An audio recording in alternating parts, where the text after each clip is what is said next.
Mayong adlaw sa tanan, this is Klein yung admin sa Little Faith ug Happy Father's Day sa tanan amahan nga naga-follow sa ato ang content. Today I just want to talk about patience or being impatient.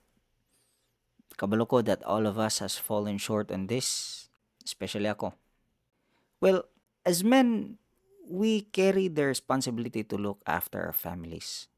And as for me, getting pressured from things that I want to achieve right away para maplastar ang akong mga responsibilidad is quite inevitable. Yet, sama pa sa ginaingon sa kadaghanan, halos tanan nagdali na nga pandol. And I have also heard a saying from my work environment that goes like this: wait until you become. Now, I figured out nga nung ginatawag the Christians as followers of Christ. It is because the kind of faith that we stand upon is not designed para maguna, but rather magsunod. Simple as it is, dili lalim i-absorb kaning klase nga panghuna-huna. Especially nga we now live in a world nga survival of the fittest.